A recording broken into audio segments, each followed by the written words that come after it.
आत्मने नमः। ओम। Session number 16। ओम। आज हम श्लोक नंबर 66 देखेंगे। श्लोक नंबर 65 तक हमने गए सेशन में पढ़ लिया था और श्लोक नंबर 65 तक में हमने काफी सारा ज्ञान प्राप्त किया था कि किस तरह से भगवान हमें इन सभी दुखों से सुख की ओर ले जाने के लिए अलग अलग चिंतन, अलग अलग उनका तरीका हमें बता रहे हैं। भगवान ने पिछले श्लोक में बताया था, प्रसादे सर्व दुखानां हानिरस्योपजायते प्रसन्न चेतसो ह्याशु बुद्धि पर्यवतिष्ठते। अर्थात जब व्यक्ति दुख से सुख की ओर जाता है अथवा जब व्यक्ति दुख से सुख की ओर नहीं जा पाता तो उनके लक्षण क्या है, कारण क्या है और उसमें बुद्धि का महत्व क्या है। बुद्धि किस तरह से हमको गलत दिशा की ओर ले जाती है और कब ऐसा होता है, जब हम प्रभु की चरण शरण में चले जाते हैं, जब हम प्रभु को समर्पित हो जाते हैं तो हमें प्रसाद की प्राप्ति होती है और अगर ऐसा नहीं किया तो विषाद की प्राप्ति होती है। अर्जुन विषाद में हैं, इसलिए भगवान ने उनसे क्या कहा, प्रसादे, यानी प्रभु की चरण शरण शरणागति में जब जाओगे हे अर्जुन, उन्होंने कहा तो तुम्हारा क्या होगा, सब प्रकार के दुखों की हानि हो जाएगी। दो चीजें होती हैं, लाभ और हानि। पैसा में पैसा ऐड हुआ, पैसा और मिला तो लाभ, अगर पैसा कम हो गया तो हानि। तो यहाँ किसकी हानि हुई, दुखों की हानि हुई। लेकिन कौन से दुखों की, तो आप बोलोगे कि मेरे मानसिक दुख, शारीरिक दुख, आर्थिक दुख, किस प्रकार के दुख की हानि हुई। तो भगवान ने उस प्रश्न का भी उत्तर यहाँ दे दिया, सर्व दुखा नाम। क्या कहा, प्रसादे सर्व दुखा नाम। हर एक प्रकार के आपके दिमाग में, शरीर में, आध्यात्मिक, मानसिक, जिस भी प्रकार का दुख आपको है वो सब के सब प्रकार के दुखों की हानि हो जाती है। यानी दुख जड़ से खत्म हो जाते हैं, हर एक दुख का अंत हो जाता है हे अर्जुन। और इस प्रकार से तुम प्रसन्नता को प्राप्त होते हो और अगर तुम प्रसन्नता को प्राप्त हो गए तो उस समय तुम्हारी जो बुद्धि है वो मलिन नहीं होगी। वो आपको बताया था ना, कलिलम, दलदल में नहीं फंसेगी और वो उससे तर करके बाहर आ जाएगी और उस समय पर्यवतिष्ठति, हर एक प्रकार से पर्यवतिष्ठति, हर प्रकार से तुम्हारी बुद्धि। तो प्रश्न क्या अर्जुन ने पूछा था, स्थित प्रज्ञस्य, और क्या पूछा था, देख रहे हैं ना, समाधिस्थस्य स्थित की। तो भगवान ने कहा कि तुम्हारी बुद्धि स्थिर बुद्धि कहलाएगी। ये लिखा है ना, स्थित धी है, अर्थात तुम्हारी बुद्धि स्थिर बुद्धि हो जाएगी हे अर्जुन। ऐसा भगवान ने अर्जुन से कहा था। आप सोचिए कि अर्जुन ने ये 4 प्रश्न पूछे थे। श्लोक नंबर कौन सा था, 54। श्लोक नंबर 54, 2.54, दूसरे अध्याय का 54वां श्लोक। स्थिता प्रज्ञस्य का भाषा, हे केशव, केशव समाधिस्थस्य केशव। हे केशव, जो समाधि को प्राप्त हो गए, अथवा अगर मैं समाधि को प्राप्त हो जाऊं तो कैसे पता चलेगा, और मैं वो व्यक्ति कौन सी भाषा बोलता है, मतलब किस तरह से बोलते हैं। किम प्रभाषेत स्थित धिय किम प्रश्न। तो 3 चीजें देखिए, स्थित प्रज्ञस्य, जिसकी प्रज्ञा स्थित हो गई है, समाधिस्थस्य, जो समाधि को प्राप्त हो गए हैं, स्थित धी, और जिसकी बुद्धि है, जिसका मन है, सब कुछ स्थित अर्थात योग को प्राप्त हो गया है। तो कैसा बोलता है, कैसा चलता है, किम आसीत और व्रजेत किम, और चलते कैसे हैं, उनका रहन सहन कैसा होता है, उनका उठना बैठना किन लोगों के साथ होता है, उनका आचरण कैसा होता है, व्यवहार कैसा होता है, उनका चरित्र कैसा होता है, उनको देख के पता कैसे चलेगा हे अर्जुन, हे केशव, हे प्रभु, कि वो स्थिति को प्राप्त हो गए हैं, वो योग को प्राप्त हो गए हैं। ये प्रश्न 54 पूछा और भगवान वहां से लेके लगातार 72वें श्लोक तक, अब आज हम 72वें श्लोक पर पहुंच जाएंगे, अर्थात अध्याय 2 का अंतिम श्लोक, जो हमारे जीवन के अंतिम चरण को भी छूता है। हमारे जीवन का अंतिम चरण अर्थात इस शरीर की मृत्यु, इस शरीर की मृत्यु तक ये अध्याय हमको पहुंचाता है। और वो मृत्यु भी कैसे होनी चाहिए वो भी बता रहे हैं। और अगर आपकी मृत्यु नजदीक आ गई है हर व्यक्ति को मृत्यु पता चल जाती है कि मृत्यु आधे घंटे, 1 घंटे, 2 घंटे के बाद मेरी होने वाली, सबको पता चलता है। जिसने भी भगवान में अपना मन लगा दिया, अपना हृदय उसमें स्थापित कर दिया है, उसके हृदय देश में भगवान निवास करने लगते हैं। और इसलिए वो इनडायरेक्टली जो अनकॉन्शियस माइंड है, आपका अचेतन मन है, उसे पता चल जाता है कि अब मैं कुछ ही दिनों का मेहमान हूं। तो भगवान ने ये भी बता दिया यहाँ पे अंतिम श्लोक नंबर 72 तक जाते जाते कि तुम्हारी मृत्यु नजदीक है, तुम्हारा अंत समय नजदीक है, तब क्या करना चाहिए। वहां तक भगवान ने इस कर्म योग, बुद्धि योग, भक्ति योग के बारे में मनुष्य को मार्गदर्शन दिया है। विचार करो, इससे ज्यादा कोई क्या आपको बताएगा, क्या मार्गदर्शन देगा। अतः आज हम श्लोक नंबर 66 लेंगे, 66 से 72 की यात्रा करेंगे। श्लोक पढ़ते हैं। तो हमने मैं ये कहने का कोशिश कर रहा था कि श्लोक नंबर 65 में भगवान ने 65 तक भगवान ने अभी तक सब बुद्धि के बारे में ही, क्योंकि प्रश्न ही क्या था, स्थित धी है। प्रश्न क्या था, स्थित की बुद्धि कैसी होती है। योग को प्राप्त हो गए, जो भगवान की भक्ति में लीन हो गए, उसकी बुद्धि कैसी होती है। इसलिए बुद्धि के ऊपर ही चर्चा, बुद्धि को ही भगवान कंट्रोल कैसे करना है बता रहे हैं। और यहाँ पे कह रहे हैं नास्ति बुद्धिरयुक्तस्य, बहुत ही उत्तम श्लोक है। नास्ति बुद्धिरयुक्तस्य न चायुक्तस्य भावना न चाभावयतः शांति अशांतस्य कुतः सुखम। अब भगवान ने भी लय प्रश्न के ऊपर एक प्रश्न दे मारा। अब प्रश्न कैसा दिया, उत्तर के साथ। तो ऐसा प्रश्न दिया जिसका उत्तर भी उसी प्रश्न के अंदर ही समाहित है। जैसे मान लो आपको किसी ने पूछा आप भोजन करेंगे, तो अगर आप भी ये पूछ लें तो क्या मैं भोजन नहीं करूंगा, तो उसमें आंसर आ गया कि हाँ मैं भोजन करना चाहता हूं, तो प्रश्न में ही उत्तर आ गया। तो भगवान ने ये प्रश्न का उत्तर देना प्रारंभ किया और यहाँ आके एक प्रश्न भी पूछा, लेकिन उस प्रश्न में प्रश्न का उत्तर भी है। तो क्या है, नास्ति बुद्धिरयुक्तस्य, अर्थात नास्ति यानी न, अस्ति यानी है, नहीं है, बुद्धि यानी बुद्धि नहीं है। अब कोई सोचेगा कि भगवान कह रहे हैं बुद्धि नहीं है, बुद्धि नहीं होती है क्या, बुद्धि किसकी नहीं है और किस तरह की बुद्धि नहीं है। तो इसके पहले वाले श्लोक को जरा हम कनेक्ट करें तो भगवान ने कहा कि उसकी बुद्धि बुद्धि नहीं कहलाएगी जिसकी बुद्धि प्रभु में स्थिर नहीं है। इसका अर्थ क्या हुआ कि हम उनको मूर्ख कह सकते हैं या बुद्धिहीन कह सकते हैं जिसकी बुद्धि भगवान में नहीं लगी है, भगवान के साथ नहीं जुड़ी है, भगवान के साथ अयुक्त। देखिए, नास्ति बुद्धि अयुक्तस्य, अयुक्तस्य, युक्त मतलब होता है जुड़ जाना। युक्ति नहीं कहते हैं कि मैंने बड़े ही युक्ति पूर्वक कार्य किया, युक्ति पूर्वक यानी ध्यान पूर्वक कार्य किया, अर्थात बहुत ही मन से काम किया, बहुत ही लगन से, समर्पण पूर्वक, बहुत ही अच्छे ढंग से अपने आप को उसमें जोड़ के मैंने काम किया। तो अयुक्तस्य अर्थात ऐसे व्यक्ति की बुद्धि बुद्धि नहीं कहलाती है जो भगवान में स्थित नहीं है। तो इनडायरेक्टली भगवान ने इसका प्रश्न दिया, स्थित धी है यानी वो बुद्धि बुद्धि है जो भगवान में स्थित है, और वो बुद्धि बुद्धि नहीं है जो भगवान में स्थित नहीं है। सोहित भाई समझ में आया। तो बुद्धि का भगवान, इन्होंने पूछा था स्थित धी है, स्थित धी यानी बुद्धि है कि नहीं है, इसका क्या कैसे पता चलेगा। तो उन्होंने कहा कि जिसकी बुद्धि युक्ति पूर्वक है, अर्थात अच्छे मनन चिंतन के साथ है, प्रभु के अंदर समर्पित है, प्रभु के चिंतन में है, उनकी बुद्धि बुद्धि है। और इसके सिवाय जो भी बुद्धियां हैं जो आप समझते हो उनको बुद्धि नहीं कह सकते हैं। अर्थात असंयमी व्यक्ति का, जिसका अपने मन और अपने इंद्रियों पे नियंत्रण नहीं है। याद है कछुए का उदाहरण दिया था,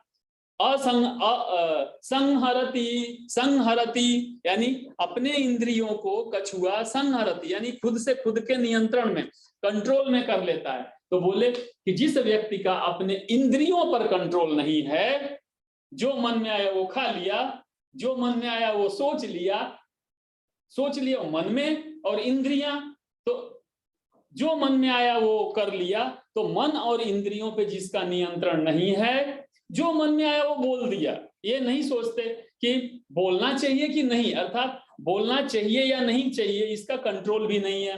तो मन और इंद्रियों पर जिसका कंट्रोल नहीं है, नियंत्रण नहीं है, ऐसे असंयमी व्यक्ति की बुद्धि बुद्धि नहीं होती है, बुद्धि नहीं कहलाती है। अर्थात अगर कोई आपको लगता है आपके जीवन में कि ये आदमी चरित्रहीन है, तो समझ लो कि वो उसका अनुकरण नहीं करना चाहिए। क्यों? क्योंकि उसकी बुद्धि नहीं है। आपको समझ में आया?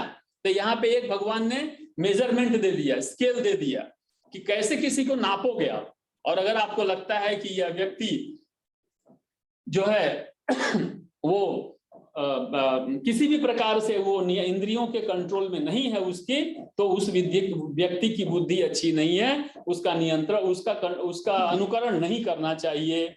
दूसरा, न चायुक्तस्य भावना। देखिएगा, ठीक है, हमने यहाँ बताया, यहाँ देखिए जयेश भाई जरा इसको जूम करिएगा।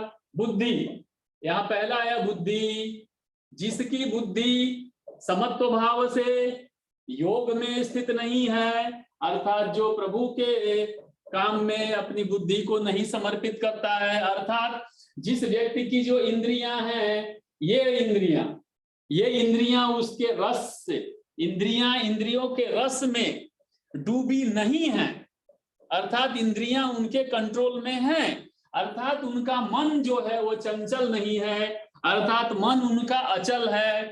मन अचल है अर्थात निश्चल है, मन निश्चल है अर्थात मन उसके कंट्रोल में है। यहां तक आ गए? इसमें कहां से कहां तक आए? बुद्धि जो योग को प्राप्त है, समत्व को प्राप्त है, जो प्रभु को समर्पित है, उसकी इंद्रियां 100% कंट्रोल में होंगी। क्यों? क्योंकि उनकी इंद्रियां रसों को नहीं याद करती हैं, बिस्तर पे सोए सोए रसगुल्ला नहीं याद करती है? और उसका मन इसीलिए चंचल नहीं होगा। मन चंचल नहीं होगा अर्थात मन अचल होगा, मन अचल होगा अर्थात मन निश्चल होगा, मन निश्चल होगा यानी मन शांत होगा।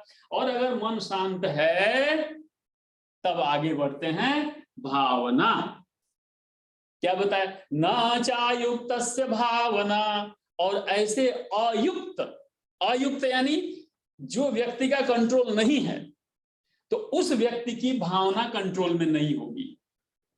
अब यहां प्रश्न नया उठता है, भावना क्या? तो भावना यानी मनन, चिंतन, प्रभु में मेडिटेशन, प्रभु में समर्पण, कंसंट्रेशन नहीं होगा। ये जरूर देता हूं, कंसंट्रेशन नहीं होगा।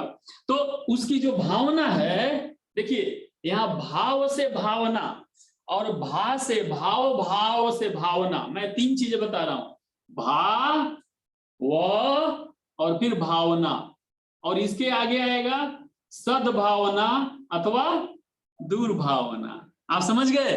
तो अगर आपके अंदर भगवान, भा यहाँ पे भगवान के प्रति समर्पित भाव नहीं है, तो आपकी भावनाएं, चिंतन मनन होता है ना, बेड पे लेटे लेटे सोच रहे क्या काश मैं वो मूवी देख रहा होता तो कितना मजा आता। अरे 25 साल पहले मूवी देखा था और आज बिस्तर पे लेटे लेटे वो मूवी याद कर रहे हो। अरे छोड़ो ना, भगवान को याद करो, भाव में जाओ, अपने भाव भगवान को के प्रति जाओ। तो उस भावना का त्याग करना नहीं है अगर, तो उस व्यक्ति की जो बुद्धि है वो अयुक्त बुद्धि है। कौन सी बुद्धि है? अयुक्त, यानी वो बुद्धि नहीं कहलाएगी। ठीक है? अगर इस तरह से नहीं है तो उसका भाव भी अयुक्त होगा, अर्थात उसका भाव भी नीची कोटि का होगा, नीच कोटि का होगा, छोटे उसका होगा, छोटे मानसिकता का होगा, है नहीं, संकीर्ण विचारधारा का होगा। तो उसकी भावना खत्म हो गई।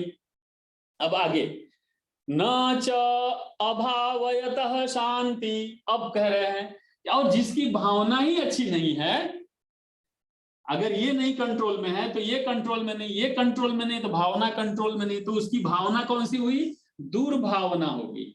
अब जिसकी भावना दुर्भावना होगी वो क्या बोले? वो अशांति को प्राप्त होगा। न च अभावयतः शांति, और उसको शांति नहीं मिलेगी, अशांति को न प्राप्त हो, न शांति, अर्थात ये व्यक्ति अशांत होगा। न शांति यानी अशांति। सोहित भाई समझ रहे हो?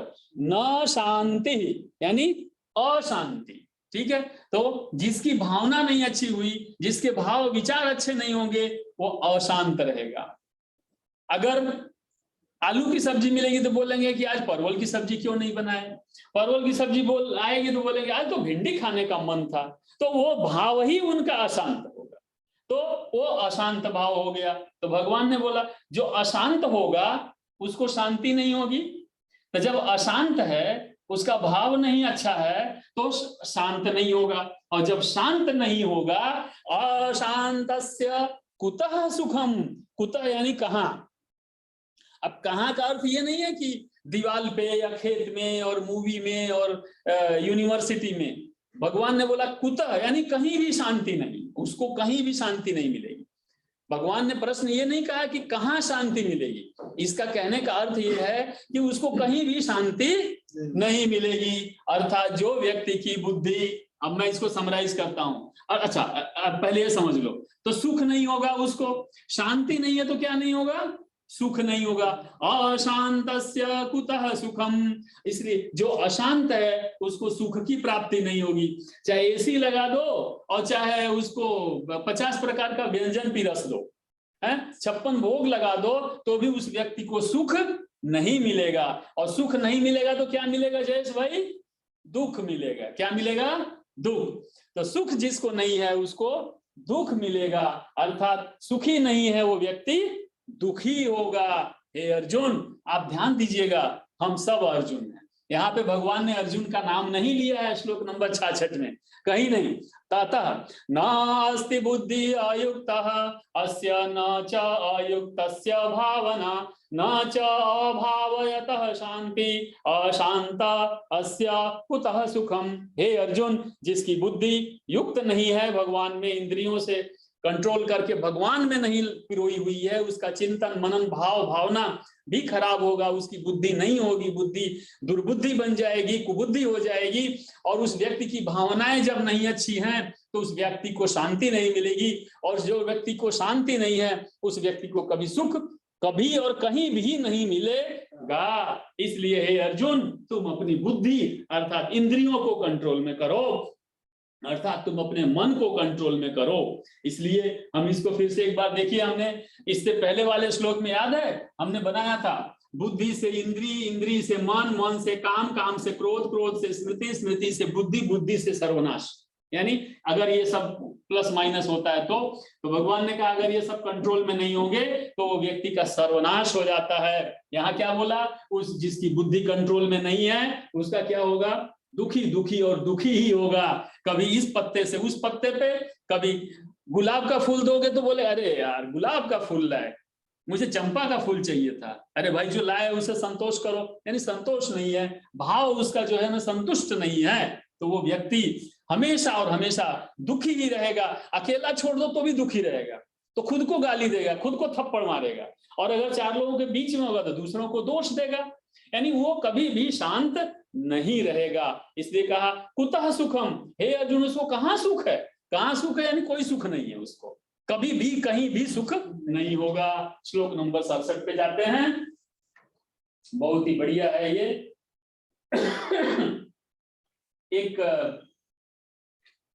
67 यहाँ वापस भगवान ने, ध्यान दीजिएगा, यहाँ पे इंद्रियों को इतना कस के पकड़ा है भगवान ने कि वो छोड़ ही नहीं रहे हैं, पकड़ के बैठ गए कि बस यही एक मूल जड़ है।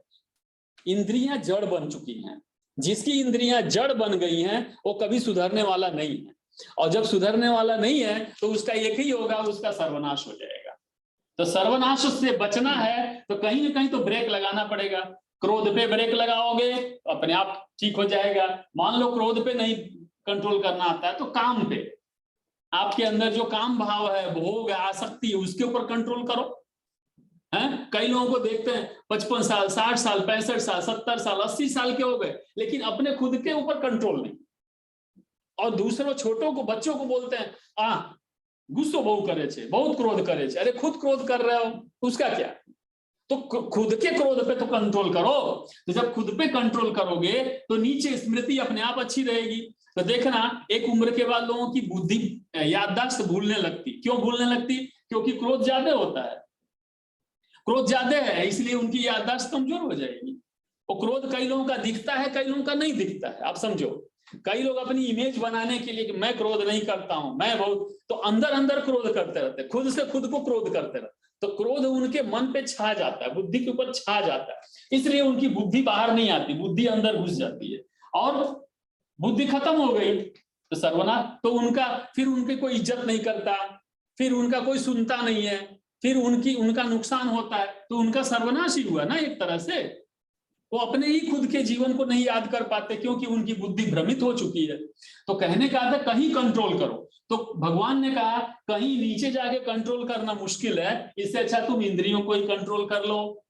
तो इंद्रियों को कंट्रोल करने के लिए श्लोक नंबर 67 क्या, इंद्रियाणाम ही चरताम यन्मनोनु विधीयते तदस्य हरति प्रज्ञाम वायुर्नवमिवाम्भसि। बहुत अच्छा, बहुत सुंदर, हमारे और आपके जीवन को ये संवार देगा। छोटे बच्चों को भी ये समझ में आता है श्लोक, आप समझो, छोटे छोटे बच्चों को भी ये श्लोक समझ में आ जाता है। मैं यहाँ जाने से पहले मैं एक छोटा सा उदाहरण लेता हूँ। हमारी कितनी इंद्रियां, 5 कर्मेंद्रिय और 5 ज्ञानेंद्रियां। अब ज्ञानेंद्रियों को छोड़ दीजिए, 5 कर्मेंद्रिय को पकड़ के चलते हैं। भगवान कहते हैं इंद्रियाणाम ही चरताम, और हम नीचे से श्लोक शुरू करते हैं, कहां से, वायो नावम इवाम्भसी। अंभसी मतलब होता है पानी में, अंभस यानी पानी में, इव यानी ही, और नाव, नाव तो जानते हो, और वायु भी जानते हो। तो हवा, जब हवा चलती है, मान लो आप नाव में बैठे हैं, नदी में जा रहे हैं, जोर से हवा चल रही है, और नाविक के कंट्रोल से चला जाता है। नाविक कौन, नाव चलाने वाला, नाव चलाने वाले के कंट्रोल से नाव निकल जाती। यहां नाव मतलब तुम्हारी इंद्रियां, नाव मतलब इंद्रियां, तुम्हारी इंद्रियां, और नाव चलाने वाला मतलब मैं खुद, हमारी आत्मा, हमारी जीवात्मा। जो जीवात्मा आज आपके सम्मुख है, जो शरीर नहीं, तो शरीर यानी इंद्रियां। तो ये जो इंद्रियां हैं नाव की भांति हुई, और पानी मतलब क्या हुआ, माया मोह संसार। 3 चीजें देखा आपने। जयेश भाई को मजा आ गया। जयेश भाई देखो, एक हुआ क्या, नाव, उसके ऊपर इसका हरण कौन करता है, वायु। नाव में कौन होता है, नाविक, नाविक यानी जो चला रहा है, ठीक है। और किसमें से, पानी में से, अर्थात मान लो नदी है ना। अब यहाँ वायु क्या, ये पानी और नदी, ये क्या है, संसार, माया मोह, ठीक है ना, माया मोह इंद्रियां इत्यादि। नाविक यानी मैं, अर्थात आप खुद। नाव यानी इंद्रियां, इंद्रियां अर्थात आपका मन, है ना। और वायु मतलब क्या हुआ, वायु हर लेता है मन, मन को। इंद्रियाणाम ही चरता यन्मनो, तो इंद्रियां और मन यहां पे ले लेता हूं साथ में। मतलब क्या हुआ, जब भगवान का ये कहना है, जब नाविक अच्छा नहीं होगा और नाविक नहीं होगा, अच्छा नहीं होना और नहीं होना दोनों एक ही बात है। उदाहरण के लिए, आपका बॉस, आपका बॉस हो और ना हो, अगर है इसका मतलब अच्छा होगा, और नहीं है तो न होने के बराबर है।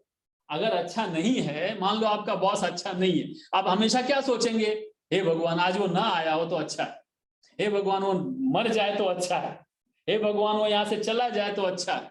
यानी बॉस का अच्छा होना होना होता है, और बॉस का अच्छा न होना न होने के बराबर होता है।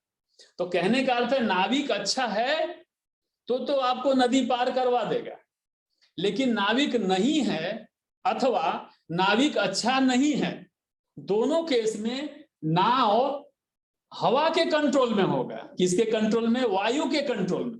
हवा अगर ऐसे चलेगी तो नाव ऐसे चली जाएगी। क्यों, क्योंकि नाविक अच्छा नहीं है, अर्थात आप खुद अच्छे नहीं हो। अच्छा यानी बुद्धि अच्छी नहीं है। बुद्धि क्यों अच्छी नहीं है? बुद्धि इंद्रियों और मन के कंट्रोल में है। जिस तरह से अच्छा नाविक क्यों नहीं? क्योंकि वो नाव को कंट्रोल नहीं कर पा रहा है और हवा उसको कंट्रोल कर रही है।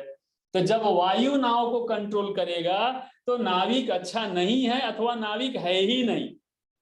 इसी तरह से जब आप खुद अपनी इंद्रियों और मन को कंट्रोल नहीं करेंगे तो आप हैं ही नहीं, अर्थात आपकी बुद्धि बुद्धि नहीं कहलाएगी, क्योंकि आप अच्छे नाविक नहीं हैं, आप अपने इंद्रियों को कंट्रोल नहीं कर पा रहे। इसलिए आप इस संसार सागर के माया मोह से तर करके नहीं जा पाएंगे। जिस तरह से यह नाविक इस नाव को तरा के नदी के उस पार नहीं ले जा पाता है। कितना सुंदर उदाहरण भगवान ने दिया है, ये छोटे बच्चे भी समझ जाते हैं। तो क्या बोला? इंद्रियाणाम ही चरताम, जिसकी बुद्धि इंद्रियों में ही चरती रहती है। अर्थात इंद्रियों ने कहा ए बड़ा अच्छा है, चलो चलो चलो उसका लाभ ले लो, फट से गए खा लिया। किसी ने कहा नहीं नहीं नहीं नहीं ये बड़ा सुंदर पिक्चर लगा, चलो देख के आते हैं, वो चाहे अश्लील पिक्चर ही क्यों ना हो, तो गए वो पिक्चर देखा है। जिसकी इंद्रियां उनके ही कंट्रोल में नहीं है, इंद्रियों में ही चलता रहता है। जैसे गाय और भैंस चरते, जहां हरियाली देखा वहां दौड़ के चर लिए, ये बिना सोचे कि उस हरियाली में हरे रंग का सांप भी होगा, तो उस हरियाली में दौड़ के पहुंच गए। तो उसी इंद्रियों में चरते रहते हैं। यन मनोनुविधीयते, और मन में उसका ही चिंतन करते रहते हैं। मन के अंदर उन इंद्रियों के रस के विषय में ही हमेशा चिंतन होता रहता है।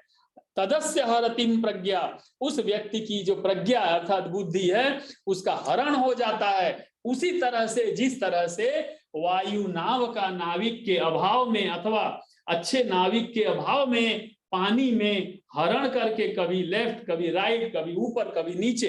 और एक और चीज, जब अच्छा नाविक नहीं होगा, जब नाविक होगा ही नहीं तो क्या होगा?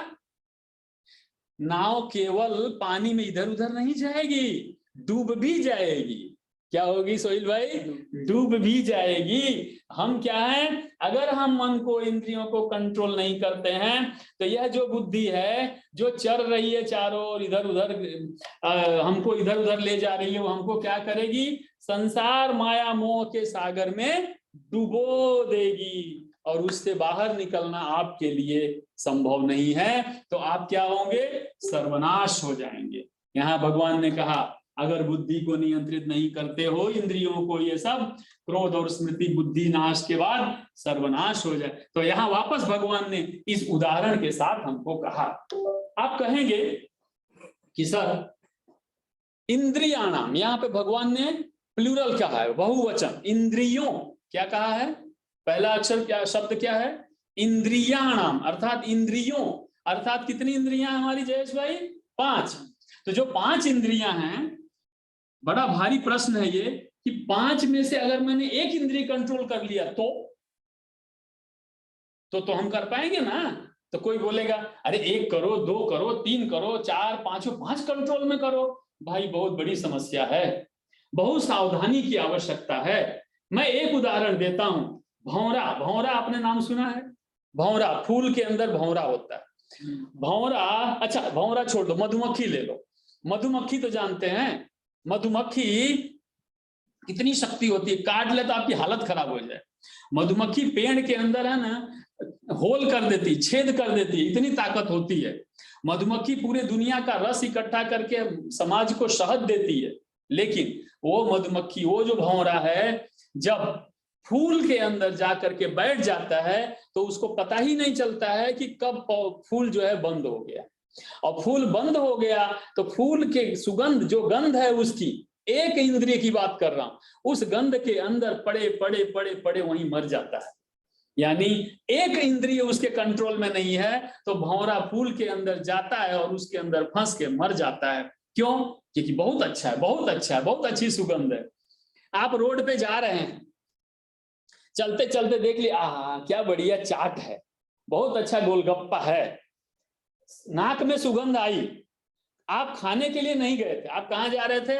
आप तो जा रहे थे नौकरी करने, आप तो नौकरी से घर वापस जा रहे थे और रास्ते में गोलगप्पे की दुकान दिख गई, बड़ा सुगंध आ रहा है। कई लोगों को अंडे की सुगंध आती है, तो गोलगप्पे की सुगंध आ गई, और जैसे सुगंध आई तो कहाँ आएगी? नाक में सुगंध आएगी। एक इंद्रिय, अभी देखा नहीं आंख से, केवल एक इंद्रिय, सुना भी नहीं है, एक इंद्रिय, सुगंध आ गई, हमने कंट्रोल खो दिया। जेब में फट से देखा, अरे यार है तो 12 रुपया तो पड़ा है, 10 रुपए का में 2 रुपया बच जाएगा, चलो। तो फट से आपका जो मन है, मन इस इंद्रिय, कौन सी इंद्रिय? घ्राण इंद्रिय, जो आपके सूंघने की, मन उस इंद्रिय के साथ जुड़ जाएगा। अब एक इंद्रिय थी, मन साथ में जुड़ गया, 2 हो गए।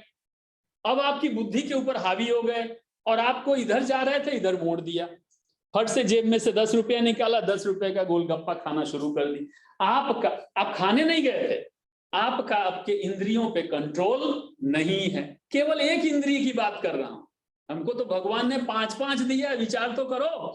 5 को कंट्रोल करना प्रभु कृपा के सिवाय संभव नहीं है। एक और उदाहरण लेते हैं, स्किन है ना, ये भी हमारी इंद्रिय है। हाथी जानते हो ना, इतना बड़ा हाथी, लेकिन हाथी को कैसे पकड़ते हैं? हाथी को पकड़ने के लिए हाथी का जो स्किन है ना, वो जहां जाएगा ऐसे रगड़ते हुए जाता है। जंगल में पेड़ होगा तो पेड़ में जाके हाथी ऐसे ऐसे रगड़ता है, उसका ये जो त्वचा है वो कंट्रोल में नहीं होता, उसको खुजली बहुत होती है। तो अगर हाथी को पकड़ना तो क्या करते हैं? नकली पेड़ खड़ा कर देते हैं, अथवा ऐसा पेड़ होगा जिसको काट देंगे। क्या करेंगे? पेड़ को आधा काट देंगे। कितना? आधा। पेड़ को आधा काट देंगे, उनको पता है हाथी इधर से आता है, तो 8-10 पेड़ ऐसे आधे आधे काट देंगे, और जैसे ही हाथी जाएगा, पेड़ देखता है तो उसको ऐसे रगड़ने का मन होता है। जैसे ही हाथी वहां जाएगा, और यहाँ पेड़ है, पेड़ आधा काटा हुआ है नीचे से, हाथी को तो मालूम नहीं, अब वो ऐसे ऐसे रगड़ने जाएगा और पेड़ गिरेगा और वो हाथी गिर जाए, और वहां नीचे गड्ढा होगा, और उस गड्ढे में हाथी गिर जाता है, और हाथी को पकड़ लिया जाता है। इतना बड़ा बलशाली, शक्तिशाली, बुद्धिमान हाथी एक आदमी के कहने से पूरी जिंदगी उठ जाए तो उठ जाए, बैठ जाओ तो बैठ जाओ, हाथी पकड़ में आ जाता है। केवल एक इंद्रिय पे उसका कंट्रोल नहीं है, केवल एक इंद्रिय। हिरन आप जानते हो, हिरन कितना भागता है, उसको दौड़ाओ तो पकड़ नहीं सकते, यहाँ शेर भी नहीं पकड़ पाते क्योंकि ऐसे भाग जाता है। हिरन को पकड़ने के लिए संगीत बजाया जाता है। कौन सी इंद्री? कर्ण इंद्री। कान से, कई लोग कान के कच्चे होते हैं, उनको जो मन में आया आप कह दो वो मान जाएंगे। कान के जो कच्चे लोग हैं, उनका कान की इंद्रियां कंट्रोल में नहीं है। हिरन को खाली गाना बजा दो, अच्छा संगीत, वहां आकर के मस्त होकर सुनने लगेगा, पकड़ लो, भागेगा भी नहीं। उसकी कान की जो इंद्रियां हैं उसके कंट्रोल में नहीं है। इसी तरह से अलग अलग उदाहरण है। तो अगर एक इंद्रिय ऐसी है, हमको तो भगवान ने 5 इंद्रिय दिया और एक पे भी कंट्रोल नहीं है, तो हमारी क्या दशा होगी? अब विचार तो करो। तो भगवान ने ये कह करके यहाँ पे हमको बहुत बड़ा थप्पड़ मारा कि हे मनुष्यों, तुम अपने इंद्रियों को कंट्रोल में करने का प्रयत्न करो, अन्यथा यह वायु तुम्हारी नाव को ले करके कहीं भी चला जाएगा, डुबो भी देगा। अच्छा, इसमें एक और बड़ी बात है, अगर नाविक अच्छा नहीं है तो या तो डूब जाएगा या इधर उधर भटक जाएगा। क्या होगा? भटक जाएगा। और भटकने का अर्थ क्या हुआ? आप जहां जाना चाहते हो वहां जा नहीं सकते, अर्थात आप तर के पार नहीं हो सकते। तो यह जो भवसागर है, संसार माया है, यहां से अगर आपको बाहर निकलना है, इस भवसागर से तर के पार उतरना है, वहां जाना है जहां के लिए आपको मनुष्य जीवन मिला है। नहीं तो आप कीड़े, सांप, गोजर, मछली कुछ भी हो गए होते ना। लेकिन मनुष्य क्यों बने? मनुष्य इसलिए बने कि आप इस भवसागर को पार करके उस गंतव्य तक पहुंच जाओ जहां के लिए मनुष्य जन्म आपको दिया गया है। इसलिए भगवान ने श्लोक नंबर 67 में ये उदाहरण नाव, पानी और नाविक और हवा का दिया। उदाहरण समझ में आ गया? इसके पहले श्लोक में क्या था? कछुआ, याद आया? कछुआ जिस तरह से अपने इंद्रियों को स्वयं में ले लेता है, वैसे अपने इंद्रियों के रसों को तुम खुद के अंदर खींच करके कंट्रोल कर लो, नहीं तो तुम्हारा हरण हो जाएगा। यहाँ भगवान ने कहा कि तदस्य हरति प्रज्ञा, हरण हो जाता है उस व्यक्ति की बुद्धि का हरण हो जाता है, और बुद्धि का हरण होते ही क्या होगा, बुद्धि सर्वनाश हो जाएगी, बुद्धि खत्म होते ही तुम्हारा सर्वनाश हो जाएगा, ऐसा भगवान। और यहाँ भगवान ने अर्जुन या पार्थ या धनंजय कोई नाम नहीं लिया, अर्थात हम सबके लिए है। अब हम अगला श्लोक लेते हैं, श्लोक नंबर 68, बहुत ही उत्तम। अगला श्लोक वापस इसी से संबंधित है, जरा आप इसको ध्यान से देखेंगे। तस्मात, तस्मात यानी इसलिए, तस्मात पहला ही शब्द है। तस्मात हम नहीं बोलते हैं कि देखो ऐसा करेंगे, ऐसा करेंगे, ऐसा करेंगे, ऐसा करने से ये होगा, इसलिए तुम ये करो। हम बच्चों को भी कहते हैं ना कि देखो तुम चॉकलेट खाओगे दांत खराब होगा, दांत खराब होगा, डॉक्टर के यहाँ जाओगे, डॉक्टर के यहाँ जाओगे तो डॉक्टर दांत में वो लगा देगा, दांत टूट जाएगा, इसलिए तुम चॉकलेट मत खाओ, ऐसा हम कहते हैं। उसी तरह से भगवान ने कहा ये करोगे तो ये होगा, ये करोगे तो ये होगा, इसलिए हे महाबाहो। अब थोड़ा भगवान ने अर्जुन की प्रशंसा भी कर दी। क्यों? आप ध्यान दीजिएगा, यहां अर्जुन कह सकते थे ना भगवान, लेकिन भगवान ने ऐसा नहीं कहा। भगवान ने कहा कि ये सब तुम कर चुके हो अर्जुन।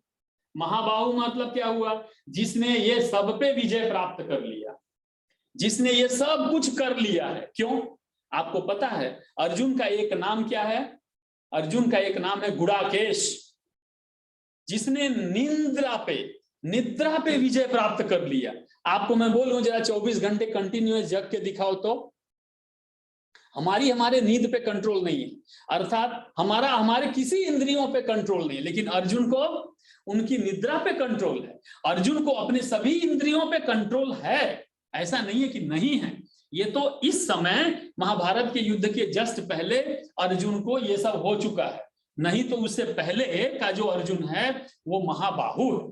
क्या है? उस सब कर चुका है वो, उसको ये ज्ञान भी है, अर्जुन को ये पता भी है कि मैं मोह में फंस रहा हूं, इसलिए उन्होंने क्या कहा, हे भगवान इससे बाहर निकलने का मार्ग बताओ, हे भगवान मेरे कल्याण का मार्ग बताओ, हे भगवान मैं स्थित प्रज्ञ कैसे बनूं, मुझे तरीका सिखाइए। उनको मालूम है तभी तो प्रश्न पूछा। अगर मान लो आपको इलेक्ट्रॉनिक्स इंजीनियरिंग का ई नहीं आता तो आप इलेक्ट्रॉनिक्स इंजीनियरिंग का प्रश्न पूछोगे कैसे? मान लीजिए संगीत का मुझे स नहीं आता तो मैं संगीत में प्रश्न कैसे पूछूंगा? तो अर्जुन के प्रश्न से ही समझ में आता है कि प्रश्न का लेवल कितना, प्रश्न का स्टैंडर्ड कितना हाई है।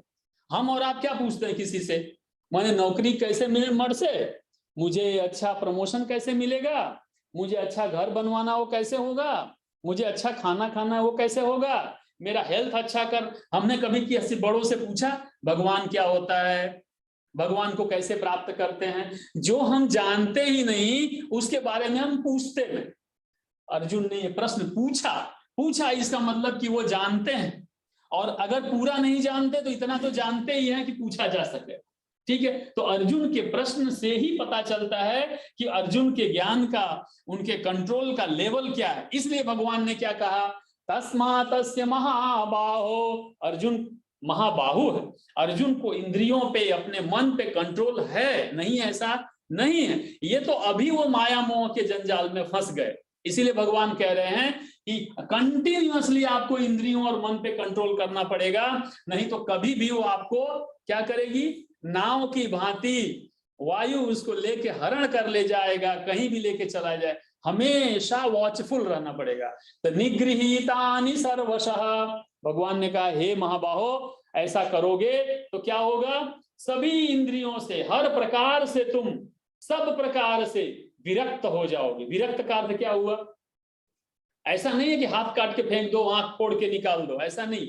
इंद्रियां तो रहेंगी ही, कई लोगों की इंद्रियां नहीं है तो क्या होता है, क्या वो इनका मन वश में रहता है? नहीं, इंद्रियां नहीं है फिर भी मन तो वश में नहीं है। तो बोला हर प्रकार से विरक्त हो करके, विरक्त यानी इसका त्याग करके, अर्थात उसका जो रस है उसको सुखा देना है, उसका जो भाव है उसको पवित्र कर देना है। और इंद्रियाणि इंद्रियार्थेभ्य, इंद्रियों को इंद्रियों के विषय से निकाल करके, ये किससे विरक्ति लेनी है? इंद्रियों से विरक्ति नहीं लेनी है सोहेल भाई, जयेश भाई, इंद्रियों से नहीं विरक्ति लेनी है। विरक्ति किससे लेनी है? इंद्रियों के रस से, इंद्रियों की आसक्ति से, इंद्रियों के विषय से, और वो भी विषय भी दो प्रकार के होंगे, अच्छे और बुरे। अब अच्छा आपको सोचना है अच्छा है कि नहीं है। आपके लिए जो अच्छा है वो दूसरे के लिए अच्छा नहीं हो सकता। वो अगले श्लोक में मैं लेता हूं जो भगवान ने कहा है, तस्य प्रज्ञा प्रतिष्ठिता। ये तीसरी बार भगवान ने तस्य प्रज्ञा प्रतिष्ठिता बोला है। इससे पहले 2 बार भगवान कह चुके हैं तस्य प्रज्ञा, अर्थात प्रज्ञा प्रतिष्ठित करने के लिए ये सारे के सारे मार्ग भगवान ने एक एक करके बताए। यहाँ पे मैं आपको और एक चीज बता दूं, बहुत ही मजेदार है, बताना भूल गया, पहले ही बोल दूं नहीं तो। जैसे कीट पतंगे और मछली का उदाहरण है? इंद्रियों के ऊपर क्यों इतना ध्यान है, इतना ज्यादा भगवान ने क्यों किया? कीट पतंगों को आपने देखा होगा, जैसे ही बारिश होती है और बारिश के बाद क्या होता है जयेश भाई, रात को बहुत सारे पतंगियों आते हैं। थोड़ा भी दिया जला दोगे या लाइट चालू होगा तो पतंगे आते हैं। पतंगे क्यों आते हैं? देख के आते हैं। क्या करके? देख के। और अगर अग्नि जल रही है, दिया जल रहा है, तो पतंगे वो उसको देखने के लिए करीब से देखने जाते हैं। क्या करते हैं? नजदीक से देखने जाएंगे। और जब नजदीक से देखने जाएंगे तो क्या हो जाएंगे? पतंगे मर जाते हैं। इसीलिए उनका नाम पतंगे, यानी उनकी जो पंख है वही दिखता है, बाकी कुछ नहीं दिखता है। इसलिए इंद्रियाणि इंद्रियार्थेभ्य, अर्थात इंद्रियों का जो विषय है, आंख जो देखती है। अब बोला कि कल परीक्षा है और किसी को अगर कोई एक वीडियो भेज दो जो उसके मन का हो तो वो परीक्षा भूल जाएगा और वो वीडियो ही रात भर देखेगा, 3 घंटा वीडियो देखेगा। अरे कल पेपर है वो तो देखो, नहीं वीडियो देखेंगे पहले। तो आंख, तो भगवान ने बोला कि ये जो पतंगे हैं वो जानते हैं कि मैं अग्नि में जाऊंगा तो मर जाऊंगा, लेकिन फिर भी सारे के सारे पतंगे उस अग्नि की ओर दौड़ के पहुंच जाते हैं। क्यों? क्योंकि उनकी जो दृश्य है, उनकी जो आंख है, आंख कंट्रोल में नहीं है। अर्थात एक इंद्रिय केवल आंख है जो वो उनके कंट्रोल में नहीं है, और सारे के सारे पतंगे मर जाते हैं। विचार तो करो। एक और उदाहरण दिया भगवान ने, भगवान ने नहीं, सॉरी, ये किसी व्याख्याकार ने दिया है, उदाहरण दिया है मछली का। खाने की, मछली पकड़ने के लिए क्या करते हैं? अगर आपने बचपन में देखा हो मछली कैसे पकड़ते हैं, तो वो एक ऐसे कांटा लगा के उसमें आटा लगा देते हैं, लोट आटा लगा के और नीचे डाल दिया। मछली ऐसे फंसेगी नहीं, तो कौन सी इंद्रिय उसकी कंट्रोल में नहीं है? जीभ। वो खाने के लिए दौड़ती है, और जैसे ही खाने के लिए, उसको पता है कि इतने सारे बड़े तालाब में, इतने बड़े समुद्र में, इतने बड़े नदी में ये खाने का आएगा, तो बुद्धि का इस्तेमाल कर सकती थी ना कि नहीं ये जरूर कुछ गड़बड़ है। तो बुद्धि का इस्तेमाल नहीं किया, तो क्या बोला? उसकी बुद्धि का हरण हो गया। प्रज्ञा हरति, प्रज्ञा का हरण हो गया, बुद्धि का हरण हो गया। उसकी बुद्धि दुर्बुद्धि हो गई और बुद्धि भ्रमित हुई तो क्या होगा? सर्वनाश। तो वो मछली पकड़ा जाती है और पकड़ करके फिर उसको लोग, तो मृत्यु हो जाती है उसकी। तो कहने का अर्थ क्या हुआ कि एक इंद्रिय भी कंट्रोल में नहीं है तो आपका सर्वनाश निश्चित है। तो भगवान ने कहा इसीलिए तो तुम क्या हो, हम क्या हैं, हम मनुष्य क्या हैं, एक एक इंद्रियों को कंट्रोल करते करते करते करते मनुष्य जन्म मिलता है। आप समझो कितने बड़े हम भाग्यशाली हैं। इतने सारे प्राणियों के बीच में उनकी एक एक इंद्रियों की बात हुई, लेकिन हमारे पास 5 इंद्रियां। तो भगवान अंतिम एग्जाम में हमको भेज दिया है, पर हमारा ये अंतिम परीक्षा है, और अंतिम परीक्षा में 5 इंद्रिय के साथ भेज दिया। पहले मछली बनाया हमको, तो हमने अपने खाने की शक्ति, खाने का जो था वहां बुद्धि का इस्तेमाल किया होगा। हिरण बने होंगे हम पिछले जन्मों में, तो हिरण में हमारे कानों पे हमने कंट्रोल किया होगा। हाथी बने होंगे तो हमारे चमड़ी पे हमने कंट्रोल किया होगा। कीट पतंगे बने होंगे तो अपने आंखों पे कंट्रोल किया होगा हमने। ये करते करते भगवान ने देखा, अरे वाह, ये जीव जो है अब मनुष्य योनि में आकर के फाइनल एग्जाम में इसको ले जाते हैं। और भगवान मुझे फाइनल एग्जाम में मनुष्य योनि में ले आए। यहाँ आने के बाद अब वही हम वापस कर रहे हैं अगर, तो हमको भगवान ने यहाँ पहुंचा दिया, अब हम वहां से गिरेंगे तो वापस वहीं चले जाएंगे। इसलिए 5 इंद्रियों पे कंट्रोल करना अब जरूरी है। अब आप 12वीं कक्षा के एग्जाम दे रहे हो, बोर्ड का एग्जाम देने आए हो, बोर्ड का एग्जाम जहां 5 पेपर टफ है। अभी तक तो 9th में थे, चलो एक मैथ्स का पेपर टफ था, बाकी तो सिंपल था।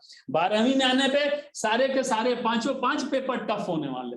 तो 5 इंद्रियों का कंट्रोल करना है, तो भगवान ने कहा अगर ये पांचों पांच इंद्रियां तुम्हारी कंट्रोल में हैं, इंद्रियां अपने विषयों से नियंत्रण में हैं, तब तस्य प्रज्ञा प्रतिष्ठिता स्थित धी किम प्रभाषेत, तब तुम स्थित धी हो जाओगे। केशव ने कहा हे अर्जुन तब तुम समाधि को प्राप्त हो जाओगे, और जब तुम समाधि अर्थात तुम्हारी प्रज्ञा स्थित हो जाएगी, स्थित तस्य प्रज्ञा प्रतिष्ठिता, और तुम बुद्धिमानों में प्रतिष्ठित गिने जाओगे, और मैं भी तुमको प्रतिष्ठा की दृष्टि से देखूंगा। क्यों? क्योंकि तुम्हारा घर का बच्चा 12वीं में आया और वो पास हो जाएगा, अच्छे मार्क्स ले आएगा, तो आप लोग सब लोग क्या करेंगे? उल्लास करेंगे, उत्सव मनाएंगे, मिठाई बांटेंगे, हैं, खुश होंगे कि नहीं? तो उसी तरह से आपने तो परीक्षा नहीं दिया, परीक्षा किसने दिया? बच्चे ने दिया। पास कौन हुआ? बच्चा हुआ। पांचों पांच पेपर में अच्छे मार्क्स लाए, तो खुश कौन हो रहा है? घर परिवार वाले, माता पिता, भाई बहन, दादा दादी, हैं। वैसे ही इंद्रियां किसकी? मनुष्य की। वहां तक लाया कौन? भगवान। तो जब पांचों में आप पास हो जाएंगे तो खुश कौन होगा? भगवान। तो भगवान को खुशी होगी, तो भगवान की नजर में आपकी प्रतिष्ठा बढ़ जाएगी, भगवान की नजर में आपका सम्मान बढ़ जाएगा, इज्जत बढ़ जाएगी। और फिर क्या होगा?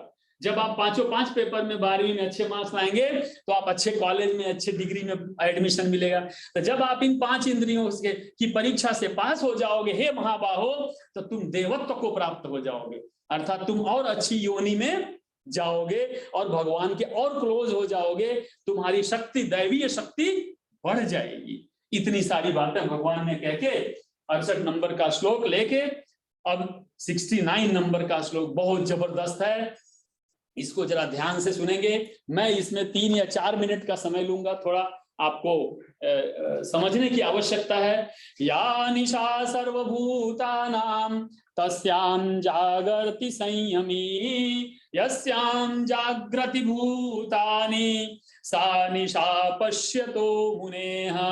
आपको मैंने पहले ही कहा था कि जब अर्जुन ने दूसरे अध्याय के 54वें श्लोक में 4 प्रश्न किया, उसके बाद से अर्थात 55 नंबर से लेके 72 नंबर के जो श्लोक हैं, कितने श्लोक हुए? 18 श्लोक। और गीता में कितने अध्याय? 18। युद्ध कितने दिन चला? 18 दिन। आप समझने की कोशिश करना, मैं आपको कहीं ले जा रहा हूं। आपका जो स्थूल शरीर है वो 5 तत्वों का है, लेकिन जो सूक्ष्म शरीर है वो कितने तत्वों का है? 18 तत्वों का मिलके बना हुआ है। 18 का महत्व सोचना। और यहाँ पे 54वें के बाद 54 से लेके 72 तक भगवान ने 18 श्लोक में पूरा का पूरा सांख्य योग, पूरा का पूरा उसका दर्शन, उसका समझ, उसकी बुद्धि, ज्ञान सब कुछ लाके डाल दिया। इसलिए ये सारे श्लोक मैंने रेड कलर में रखा है। ठीक है? रेड यानी क्या होता है जानते हैं?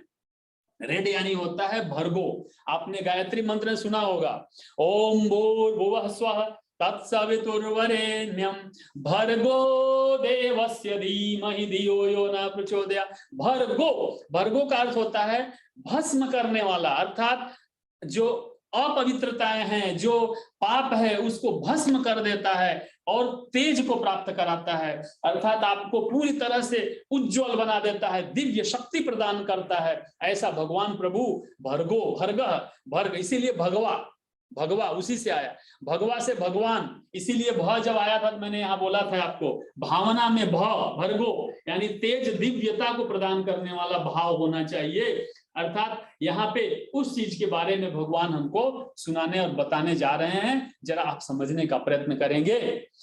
या निशा सर्वभूतानां तस्यां जागर्ति संयमी, यस्यां जागृति भूतानि सा निशा पश्यतो मुनेः।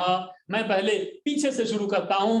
मुनेः, मुनेह का मैंने एक बार आपको अर्थ बताया था, मुनि। मुनि यानी मनीषी, मनीषी यानी मनन चिंतन, भगवान में रत रहने वाला, भगवान के प्रसन्नता के लिए सब कुछ करने वाला, अपने इंद्रियों पे कंट्रोल रखने वाला, अपने मन को कंट्रोल में रखने वाला, अपनी काम भावना को कंट्रोल में रखने वाला, अपने क्रोध के ऊपर कंट्रोल करने वाला, सम्मोह में न पड़ने वाला, अपनी स्मृति को हमेशा ताजा रखने वाला। इसीलिए आप जानते हो भगवान मुनि की कैटेगरी में, उच्च श्रेणी में ही अपने आप को आते हैं, वो खुद आते हैं, क्योंकि भगवान ने कहा मुझे पिछले जन्म, सारे जन्मों की चीजें याद हैं और तुमको नहीं याद है। आपको ध्यान आ रहा है? भगवान ने कहा अर्जुन से, मुझे अपने सारे जन्म याद हैं, तो मुनि यानी उसकी स्मृति कभी भ्रष्ट नहीं होती, उसको हमेशा याद रहता है, और इसीलिए उसकी बुद्धि तरोताजा रहती है। और बुद्धि हमेशा कहाँ रहती है?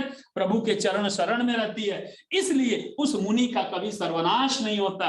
इसीलिए भगवान परमात्मा मुनि की कैटेगरी में ऊपर आते हैं, इसलिए भगवान का कभी सर्वनाश नहीं होता है। इसलिए भगवान ने कहा, हे अर्जुन, हे मनुष्यों, मुनि बनो, अर्थात आत्मा के साथ संलग्न हो जाओ, मन से दूर, मन के ऊपर कंट्रोल करो। मन, क्योंकि मन आत्मा पे कंट्रोल करके बैठा हुआ है, आत्मा के आत्मा बन जाओ, आत्मिक बन जाओ। हे मनुष्यों, सा निशा पश्यतो मुनेह, मुने, अब पश्यते, पश्यतो यानी देखते हैं। अब एक मुनि की बात नहीं है, यहाँ बहुत सारे मुनि, तो सभी जितने भी मुनि हैं इस ब्रह्मांड में, वो सभी मुनि देखते हैं। क्या देखते हैं?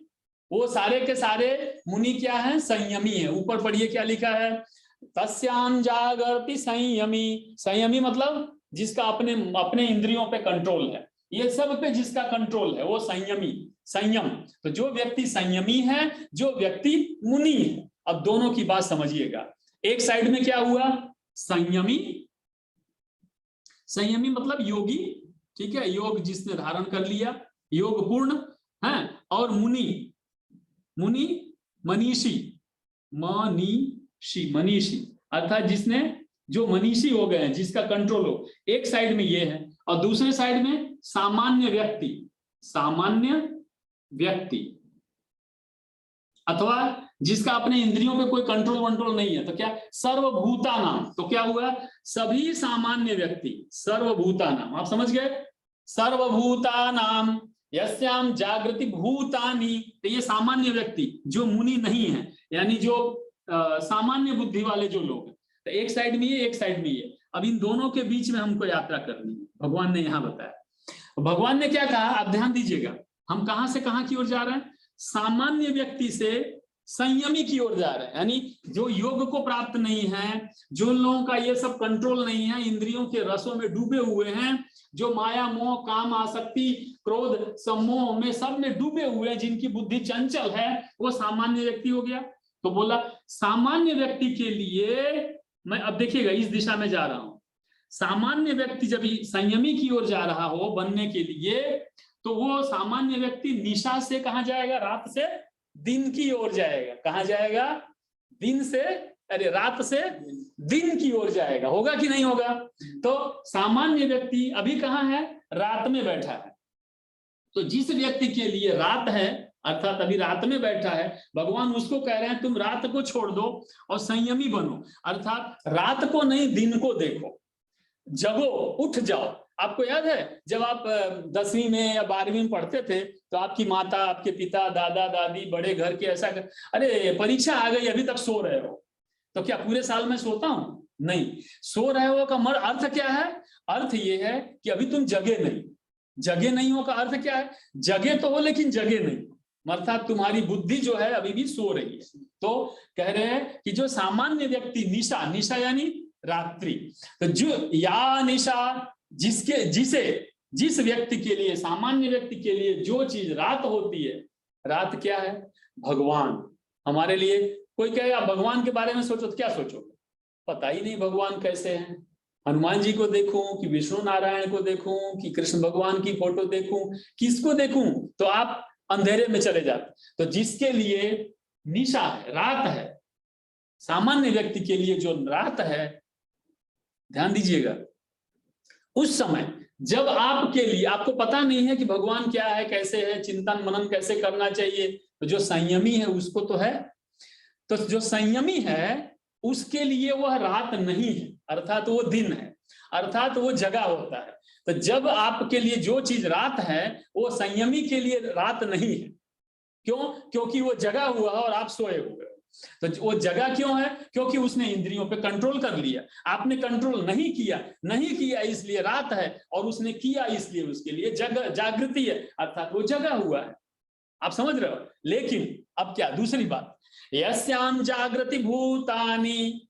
अब जब आप सो रहे थे, जब जो आपके लिए रात थी, वो उसके लिए क्या हुआ? संयमी के लिए दिन हुआ। दिन अर्थात वो जागृत अवस्था में है।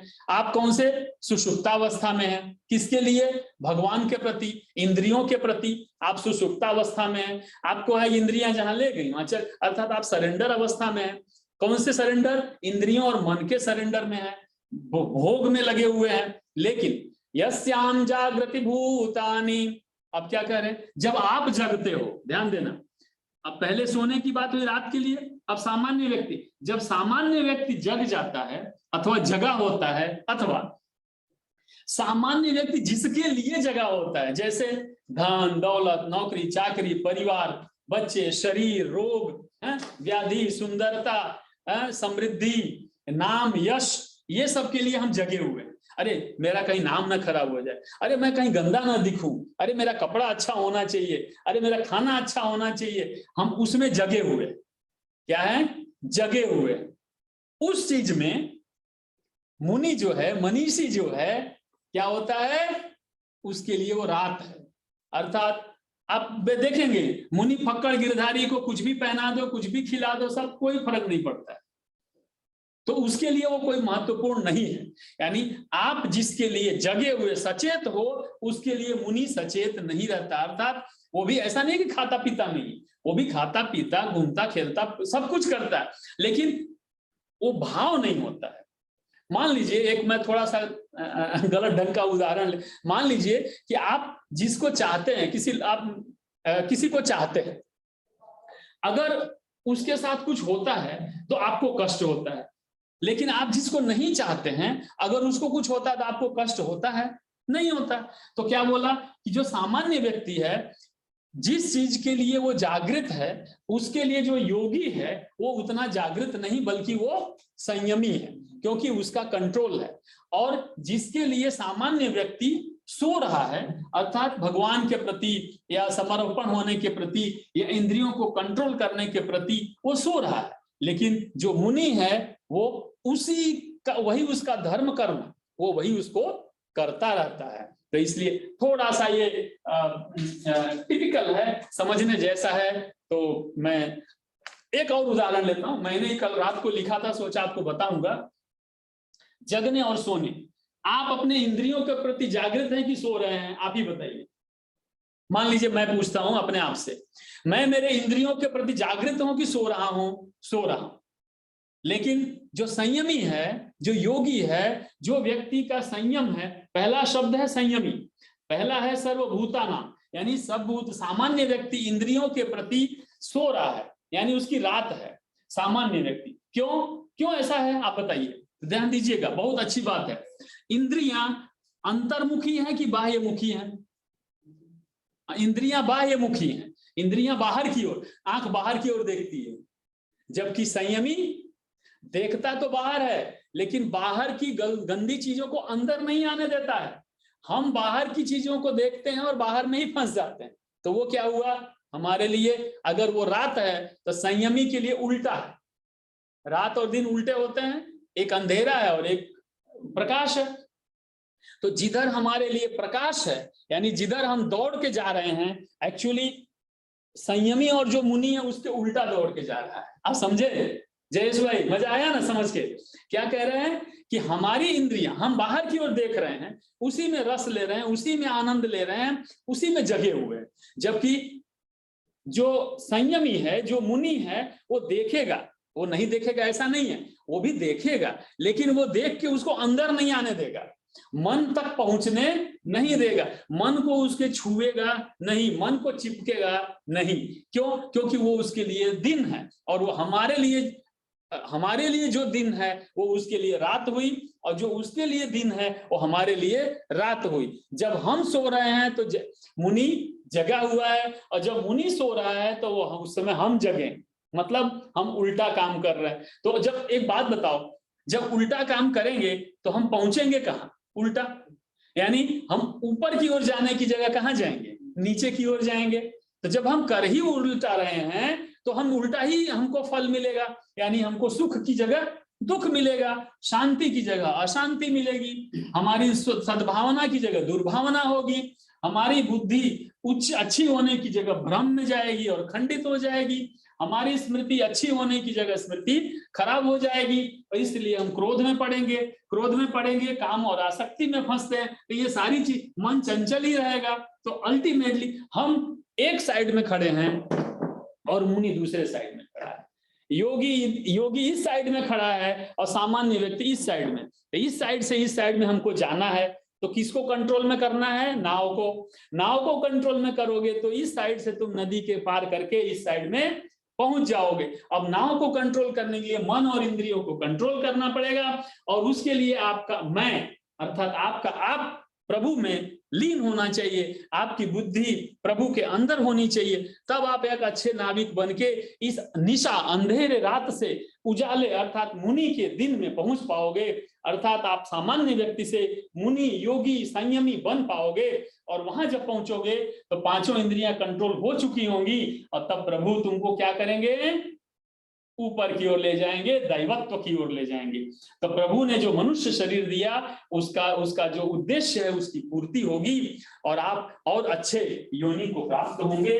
इस तरह से यह श्लोक नंबर 69 भगवान ने कहा, और बहुत ही मजा आया इसके अंदर। 70 श्लोक लेते हैं। ये भी बहुत अच्छा उदाहरण है, ध्यान से समझिएगा। आज 5-7 मिनट हम समय ले पाएंगे।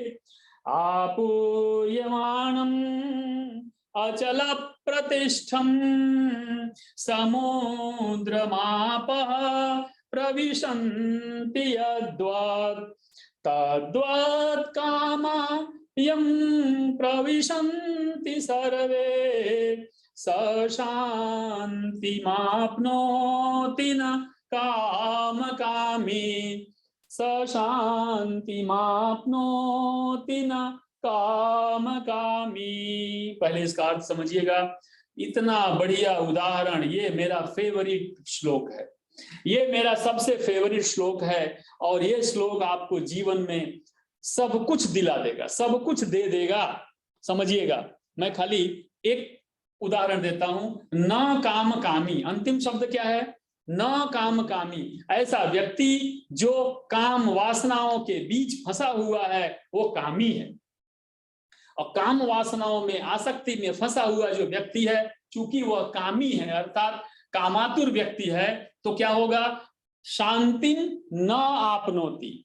उसके पीछे वाला शब्द क्या है? स शांतिं आपनोति। न आप, उसको शांति की प्राप्ति नहीं होगी। किसको नहीं होगी? जो काम कामी है, जो कामनाओं में फंसा हुआ, अर्थात ये सब जो मन चंचल है, इंद्रियों के रस में फंसा है, काम में, आसक्ति में, वो व्यक्ति को कभी शांति प्राप्त नहीं होगी। पहले भी भगवान कह चुके हैं, आपको याद है, जहां भावनाएं अच्छी नहीं वहां शांति नहीं है, शांति नहीं, सुख नहीं है, इसलिए वो व्यक्ति दुखी रहता है। तो भगवान ने कहा ये सब में तुम फंसे रहोगे तो तुमको कोई शांति नहीं मिलेगी। अब आगे उदाहरण देते हैं, क्या देते हैं, ध्यान दीजिएगा। आपूर्यमाणम अर्थात पूरी तरह से भरा रहता है। कौन भरा रहता है? चारों तरफ से। अचल प्रतिष्ठम, हमेशा अचल रहता है। कौन? समुद्रमापः, आपः यानी जल, आपः यानी जल। प्रविशन्ति यद्वत्, जब नदियां, समुद्र आप जानते हैं, समुद्र में पानी कहां से आता है? नदियों से। जयेश भाई, चारों ओर से नदियां आती हैं, समुद्र में मिल जाती हैं। क्यों? तो सारी नदियां इधर से चारों ओर से जल आता है, समुद्र में चला जाता है। समुद्र में पहले से जल होता भी है, फिर भी नदियों का जब जल आता है तो समुद्र, ध्यान दीजिएगा, आपूर्यमाणम, पहले से भरा हुआ है जल, चारों तरफ से जल भरा हुआ है उसके अंदर, फिर भी चारों तरफ से जब जल आता है तो भी अचल प्रतिष्ठम, समुद्र अचल रहता है। इतना पानी आने के बाद भी समुद्र अपनी लेवल पे ही रहता है, कभी अपना लेवल उठ के ऊपर नहीं चला जाता, ना नीचे जाता है। ध्यान आया आपको? इसी तरह से जो व्यक्ति समुद्र की भांति कामनाएं आएंगी, आप मनुष्य हैं, आप जीव हैं, इस समाज में रहना है, संसार में रहना है, तो आपके अंदर भी काम आएगा, वासनाएं आएंगी, आसक्ति आएगी। ऐसा नहीं है कि नहीं आएगी। और क्यों आएगी? क्योंकि आसक्ति पहले से है, समुद्र में पानी पहले से है, तभी समुद्र के अंदर पानी आएगा। पानी है, पानी भरा हुआ है, फिर भी समुद्र में पानी आता है। इसी तरह से अंदर कामनाएं भरी हुई हैं, आसक्ति भरी हुई है, फिर भी आसक्ति आएगी, कामनाएं आएगी, इन पांचों इंद्रियों के माध्यम से कामनाएं अंदर आएंगी। लेकिन हमको क्या बनना है? समुद्र। कैसा समुद्र? अचल प्रतिष्ठम। ऐसा समुद्र बनना है कितनी भी कामनाएं अंदर आ जाएं लेकिन हमारे ऊपर कोई असर नहीं होगा। इतना पानी आता है लेकिन समुद्र वैसे का वैसे ही रहता है। इसी तरह से अगर तुम काम कामी हो, अगर तुम कामनाओं के दास हो, अगर तुम इंद्रियों के कंट्रोल में हो और थोड़ी कामनाएं बाहर से आएंगी तो अंदर की कामनाओं से मिलके, मन से मिलके उछाल मारेगी। उछाल मारेगी तो तुम सर्वनाश को प्राप्त हो जाओगे। लेकिन तुमको करना क्या है? ये सब कामनाएं तो आएंगी, आएंगी, अंदर की कामनाओं अर्थात चंचल मन से मिलेंगी, लेकिन फिर भी उसको तुम नियंत्रण में रखोगे समुद्र की तरह, तो उछाल नहीं मारेगा, अर्थात तुम्हारे अंदर कोई चेंज नहीं आएगा, भोग की लालसा उत्पन्न नहीं होगी और तुम सर्वनाश को प्राप्त नहीं होगे। इतना सुंदर श्लोक भगवान ने दिया। आपूर्यमाणम अचल प्रतिष्ठम समुद्रमाप प्रविशन्ति यद्वत् तद्वत् कामा यम प्रवशन्ति सर्वे स शान्तिमाप्नोति न काम कामी। आज का अंतिम श्लोक और 71वां श्लोक, नहीं 2 और है। विहाय कामान्यः सर्वान् पुमान् शरति निस्पृहः निर्ममो निरहंकारः स शान्तिमधिगच्छति। वहां पे सेम है। इससे पहले हमने एक श्लोक देखा था 2.55, 55 नंबर का जो श्लोक था, वहां हमने क्या पढ़ा था याद है? प्रजहाति, प्रजहाति यानी जहाति यानी त्याग कर, प्रजहाति यानी विशेष रूप से त्याग कर। यहाँ क्या कहा? विहाय कामान्यः, जो व्यक्ति, यह यानी जो व्यक्ति कामान अर्थात कामनाओं को, भौतिक इच्छाओं को, विहाय यानी त्याग कर, सर्वान पुमान शब्द, पुमान यानी पुरुष, पुरुष यानी जीव, भूत, प्राणी, निष्प्रिय, निष्प्रिय हो जाता है। यहाँ 3 चीजें दिया, ध्यान दीजिएगा। कामान, कामान यानी जो इच्छाएं पूर्ण नहीं हुई हैं उन इच्छाओं को पूर्ण करने के लिए जो कामना करते हैं वो कामान, सर्व प्रकार की इच्छाएं। और दूसरा क्या है? निष्प्रिय। निष्प्रिय मतलब होता है कि जो भोग लिया है, जो भोग लिया है उसके साथ स्प्रिया, यानी बिस्तर में पड़े पड़े याद कर रहे हैं यार रसगुल्ला मिल जाए तो कितना अच्छा है। निष्प्रिय, उससे स्प्रिय होना, उससे दूर हो जाना। निर्ममो, इसके बाद क्या है? ममता रहित, ममता से दूर, ममता रहित। ममता यानी जिसके प्रति प्रेम है उसके लिए प्रेम, और जिसके प्रति द्वेष है उसके लिए द्वेष। द्वेष से भी ममता मिलती है और ममता से भी द्वेष मिलता है। दुश्मन भी सुखी, कभी कभी खुशी देता है, और जो अपने लोग हैं वो भी कभी कभी दुखी करते हैं, तो वो ममता। तो ममता और निरहंकार यानी अहंकार यानी घमंड, यानी आपको किसी भी प्रकार का अहंकार नहीं करना है। भगवान ने कहा कामना है, यहाँ देखिएगा, काम है अर्थात आसक्ति। देख रहे हो, ये श्लोक से सब श्लोक का कनेक्शन है। कामान, काम नहीं होगा, स्पृहा नहीं होगी, ममता नहीं होगी, अहंकार नहीं होगा तो क्रोध नहीं आएगा, क्रोध नहीं होगा तो स्मृति नहीं जाएगी, स्मृति नहीं जाएगी तो बुद्धि रहेगी, बुद्धि अच्छी होगी तो सर्वनाश नहीं हो। तो यहाँ भी भगवान ने ये चीज को बड़े प्यार से, बड़े अच्छे ढंग से कहा। और आज सांख्य योग का अंतिम श्लोक, श्लोक नंबर 72 में हम पहुंचते हैं। इससे पहले मैं आपको एक चीज और बता दूं, ये अंतिम श्लोक तो है सांख्य योग का, अध्याय नंबर 2 का, लेकिन ये हमारे जीवन के अंतिम चरण तक ले जाता है। यहाँ मृत्यु भी कैसे होनी चाहिए उसके बारे में भगवान ने कहा, यानी मृत्यु भी आपके कंट्रोल में है, ऐसा कहने का अर्थ है। मृत्यु कब होगी वो आपके कंट्रोल में नहीं है, लेकिन मृत्यु कैसे होगी वो आपके कंट्रोल में। भगवान ने यहां तक कह दिया, क्योंकि अर्जुन ने कहा था कि मैं भीख मांग करके मृत्यु को प्राप्त हो जाऊं, मुझे मेरा नाश हो जाए तो भी मुझे कोई चिंता नहीं है। लेकिन भगवान ने कहा मृत्यु कैसे होनी हो चाहिए वो भी तुम्हारे कंट्रोल में तो है, कब होगी वो नहीं कंट्रोल, लेकिन कैसे होनी चाहिए तो कंट्रोल कर ही सकते हो। और कैसे करना है आप देखो यहाँ पे। तो यहाँ जाने से पहले हम ये जरा इसके एक बार और से देख लें।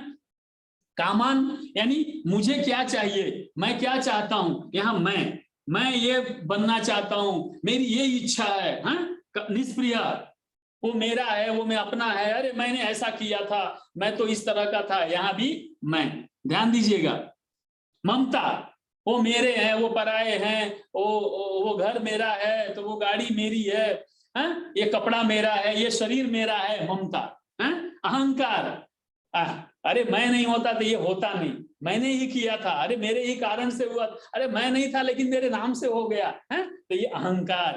तो ये सब किस पे का आधारित है, मैं पे, सब मैं पे, मैं, मेरा, मुझे, मेरे लिए, सब मैं पे आधारित है। तो ये श्लोक नंबर जो 71 था, चूंकि मैं से संबंधित था, तो भगवान ने मैं की असलियत को अब अगले श्लोक नंबर 72 में दिखाया।